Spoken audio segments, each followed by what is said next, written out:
Welcome back to the Get Wired podcast, and it's a little bit different this week. Usually with the Get Wired podcast, we're usually sorting something, sorting through clothing or cutting wire or sorting e-waste. But this week's a little bit different simply because a little bit time poor, and I've had to do a lot more personal things this week. So trying to just passively make up the time to get a recording done for you guys. So today's episode of Get Wired is in the car with me. I'm actually just on the way to my house. I've got to get a whole bunch of quotes done. So I figured, why not get in front of the camera while we're driving and let's just have a quick conversation, because why not? It's probably going to be a 20-minute drive anyway, so we may as get it done and dusted. So there was a question that came through from Jack, and I'll have to put the question up because I can't remember it by detail, but the short of it is this. He was wanting to have a bit better understanding about hiring, some of the incentives that you can put in place, how to go about preparing your business to hire, what are the things we should be considering, and all that jazz. And I think it's such a great conversation and such a great question. And it's one that, look, to be honest, for me, I'm no superstar at it. I mean, it's worked out in my favor. It's been really great, but I do have an idea in my mind of how I want my staff to be treated, because it's how I want to be treated. Now, just for those that are joining, and we're going to get straight into this, and I do hope the sound is good. I apologize if it's not. For me, my background is project management, and I was in charge of actually managing the financials, the resourcing, the governance, the risk management, all those different things for that project. And we had about, I think when we peaked, we had about 230 people in the staff on the project, that is. But my role wasn't hiring or recruiting or anything like that. It was more around making sure that the resource profile matched our budget profile. So it was more of everyone's a line item kind of situation. But one thing that I did realize is as I grew, I had to have a team, and I haven't had a team there. I think it got to about 4 people. And, finding what works for everyone is different, right? Everyone has different needs. Everyone has different wants. Everyone has different motivations. But when it comes to, especially for reselling, obviously reselling is a very different ball game, because a lot of the business, the initial part of reselling is built from our own knowledge, our own passions, our own hobbies, our own ideas of like what's valuable, what's not. So for instance, I never started with clothing. I knew pop culture. I was, loved video games, and that's the stuff I used to hunt for. But as time evolved, I expanded my knowledge, and I was able to then start getting into clothing, and now I'm a clothing expert, I would say. And, we've sold over probably 20,000 pieces of clothing. And from that, it makes you wonder, it's like, okay, so if that's all built off my own headspace, mind space, mindset, motivations, I'm doing that because I want something. So when it comes to hiring people, I think the most important thing is like, are they going to fit in helping you achieve what you want to achieve? Are they motivated to achieve that, or are they just doing it for money, which is fine too. But I think that's something that's super, super key, is if you're going to hire, one, you need to be able to afford it.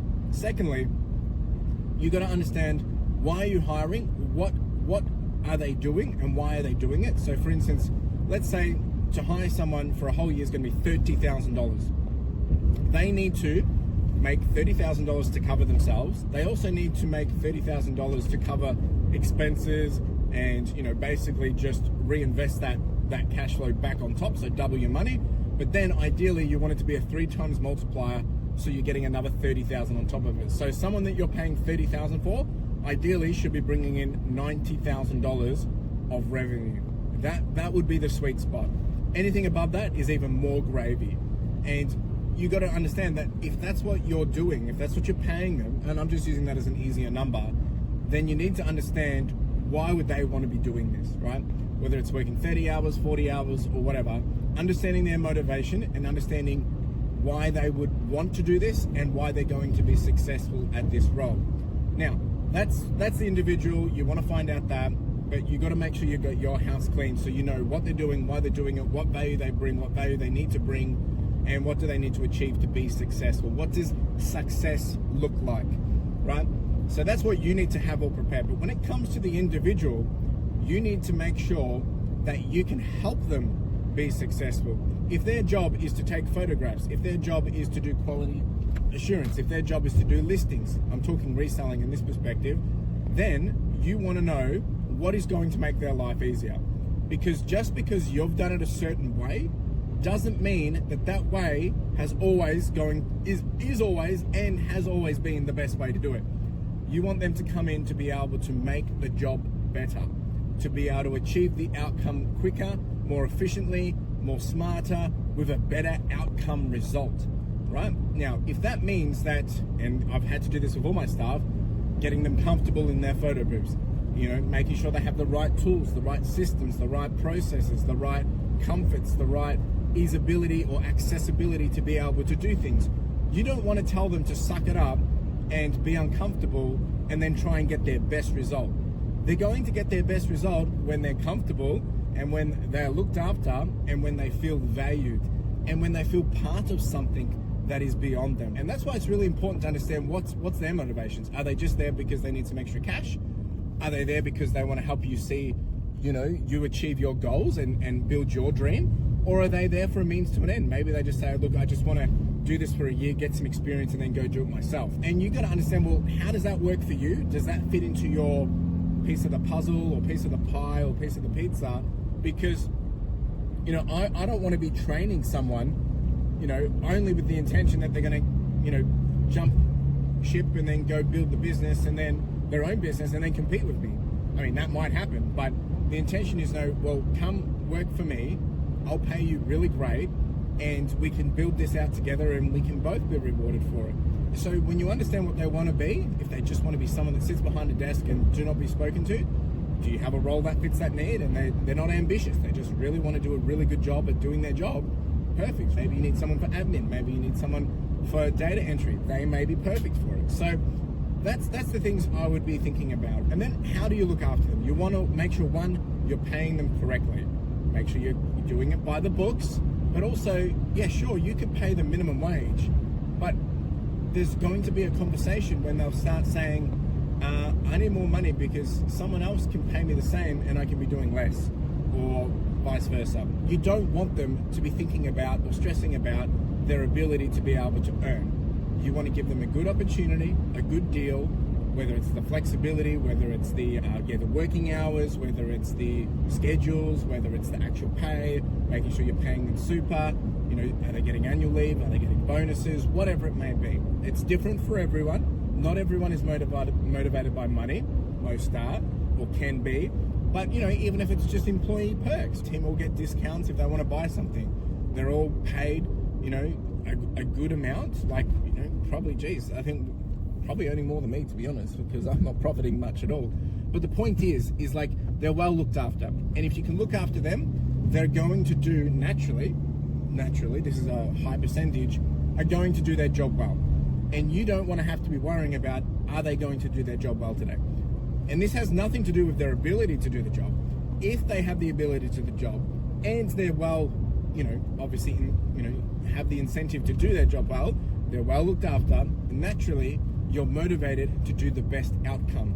And that's really the main focus there. I think the other thing is continuously having the conversation of understanding, one, how are they going? Are they enjoying it? Any ideas? Give them the ability to help grow, be invested in what you're creating, but also giving that feedback loop. If you've got issues, you need to have the conversation. If there's things that need to be done better, you need to have the conversation. If you want to know what their ambitions are, how do you help achieve their goals? How do you help them achieve those goals? If my team member says, hey, look, I want to be able to do this, but I need some flexibility, it's you give people the flexibility, they're going to be motivated to make it all work.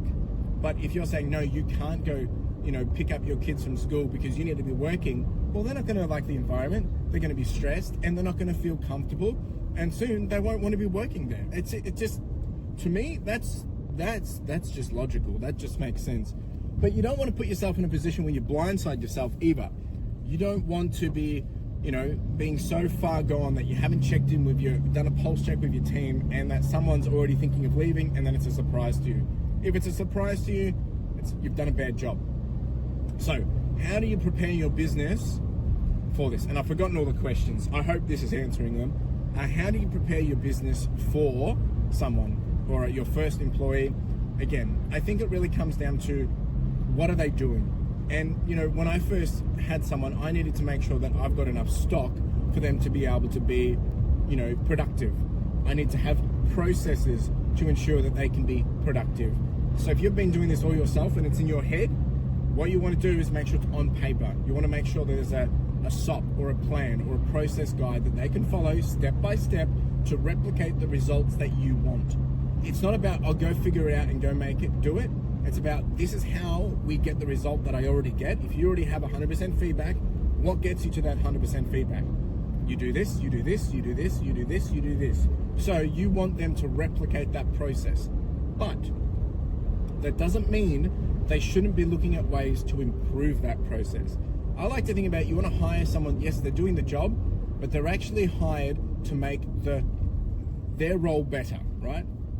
Just because you've done it for so long doesn't mean it's the best way of getting it done, right? I mean, let's be honest about this.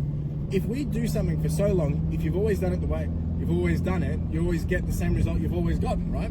So it's always good to have someone else probe, challenge, you know, think about it differently, and nothing better than someone else actually working through your process and picking out all the, oh, this is a bit weird, or why wouldn't you do it this way? And that's how you build better systems, a better team, and a better growth ability, because it's not just you looking at it from the perspective of like, how does this bring out the best outcome? You need multiple people to be able to look at it and say, how do I bring out the best outcome? So that's something else you want to make sure you do. You want to make sure you set expectations very clear of what they should do, what they need to do, what does success look like for them. So if they're doing photography, you know, you fill out this, there's a 3% defect rate in terms of you missed, ideally 0, but no one's perfect. What they need to do when they set up, what they need to do at the end of the day, all these different things. It's super important that you do spend the time and figure some of this out, but I also understand that a lot of it you won't necessarily know, because how can you know what you don't know? So some of it will come through trial and error. In terms of actually hiring, honestly, I don't have an answer for that, because when I've hired for my business, fortunately, all of my jobs that I've been able to fill has been through connecting with someone, has been through, you know, relationship, like whether it's, you know, friend or work or family member. We've been able to connect, and I've had an opportunity to say, hey, would you like to do this? Because I see that they would fit that. Of course, I still had to check that we're going to be comfortable and all that, but I've been fortunate that I haven't had to put out, you know, I'm hiring, please come, you know, send me your CV and all this jazz. Number one was a family member. Number two was, yeah, he was actually one of my customers, and was looking for some work and was in the clothing industry. And number two was actually John. He was in the Philippines. He approached me, and then he pitched himself to me. Dion, number three, he pitched himself to me and, you know, made me a proposition. And then Cameron, well, good friend, and he needed some extra work, and I could see the value that he could bring based on, you know, his own skill set. So yeah, I asked him if he was interested.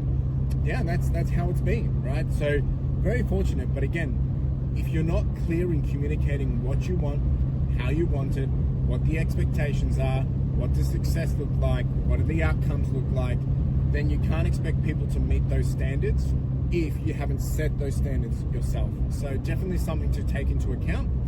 Other than that, you know, you've got to make sure you're putting money away every single week to be able to pay the team. Cash flow, that's super, that's tax. And there's also overheads of like work cover, and then there's also overheads of also like, you've got to be able to cover the additional things. So like, you know, it sounds funny, but like, you know, wherever they're working from, if they're working at your place or at your warehouse or whatever, you know, like we had to start buying more toilet paper, paper towels, providing, you know, I want to provide coffee for them. I want to provide cookies for them. I want to provide a fridge for them. I want to have the ability that they come and be able to cook their food. So we've got the toasty, we've got a microwave, and like, this is really low end stuff in terms of like, you know, this, you don't have to have this, but these are little things that make their environment, their life easier to be able to do what they want to do and do it happily, do it comfortably, and do it feeling like they're appreciated. You know, if they've got coffee, easy done. If they know if you know they need coffee in the morning to be successful, get them coffee. I've got a coffee machine. We've got pods. It's just on a subscription. It just comes through. They can grab a coffee whenever they want. They don't have to go buy a coffee. It's covered. I've got them sorted if they want it. You know, the flexibility, but also just having great conversation. Do they fit the culture? What does the culture look like? Do they fit that culture? Now, I know that sounds, well, it's just me building this business. I don't need to worry about those things. It's like, well, you do, because once you start having people working with you, that culture starts happening automatically, even if you don't know it, because it's your own habits, it's your own routines, it's your own things that you do that will then carry over to them. And they say, oh, Chris does this, I'm going to do that. And naturally, you're an influence of that. So that's something you really need to take into account as well. Yeah, I think this is everything. Paying them well, looking them after them well, conversating with them well, and understanding why you're hiring them. What value do they bring? What does the outcome of success look like? And how do you then, you know, put a return on investment on that? So for instance, I know how much all my team generate in terms of revenue opportunity versus actual acute, like sold revenue as well. I also know how long it takes for them to do photos. I also know, you know, their defect rate. I know all those things because I track it, and we've set up ways to be able to track it so that, you know, we can keep it honest. I can be on top of these things, and it helps me plan. Like, if I know I want to hire someone else and it's going to cost me $30 an hour, and they can do X that enables someone else to do 40% more quicker, and they're getting paid $30 an hour, they're actually getting paid $33. I'm just doing it for math. And it means that they can generate an additional $160 an hour simply because I'm paying someone else $30 because maybe they're speeding up the process or whatever. So sure, I've paid $30 to one, $30 to another, so I've paid $60. But if number two is generating $160 in revenue, they've actually made me $100. Even though I've paid $60, they've made me $100. So I'm still doubling my money. Ideally, you want that to be 3 times though. 3 times minimum. And I'm trying to get that higher as possible. At the moment, we jump between 2.78 and 3.58, I think it is, depending on the time of the month. But yeah, that's definitely what it is that you want to be focusing on. So I hope this helps. I can't see the question. I feel like I've missed something, but let me know. Like, if you've hired someone, what were the processes that you went through? Maybe some of the other things I haven't considered. But, you know, obviously you want to do everything above the book. You want to make sure you're paying them right, you're looking after them, and just being sensible about it. Have the conversations and understand that, you know, this is someone else's life. Treat them how you would want to be treated. You know, if you can give them additional benefits, if you can give them perks that make them want to work for you and stay working for you and be committed to you, then do it, right? Because it's a safety net, it locks them in, it keeps them happy, and if they're happy, you're happy. It's the whole situation of like happy wife, happy life. If your team's happy, motivated, and you know, they're compensated well, they're going to be happy. Therefore, you're going to get results, you're going to get outputs, and you're going to see the business grow. The other thing I would say is you do want to, on a regular basis, review all of this. Make sure it's working. Make sure they're working well. Everyone's happy. Check in. Like I said, have that feedback loop as well. So yeah, I think that's it, folks. I'm almost there now. So let me know in the comments if you've done this before, your thoughts, if there's something I've missed. I feel like there's something I've missed. Yes, there is something I've missed. Make sure you understand that there is going to be a probation period in which it's going to take them some time to get upskilled, right? They might know how to photograph, but do they know your processes? There's going to be a little bit of a lead time, and you need to give them that leniency to be able to get up to scratch, you know, that they're comfortable, that they find their groove, you know, that they come out of their shell a bit, because it can be nerve-wracking, it can be scary, and you don't want to put that pressure. Give them the ability to learn, give them the freedom to be able to, you know, take their time, get it right, and then be able to do it better. I think it's unfair for us to assume that people are going to be like us or perfect. And you want to give them that courtesy and give them that time to adjust. So, but understand that there is a bit of a money sink in that. There's a risk.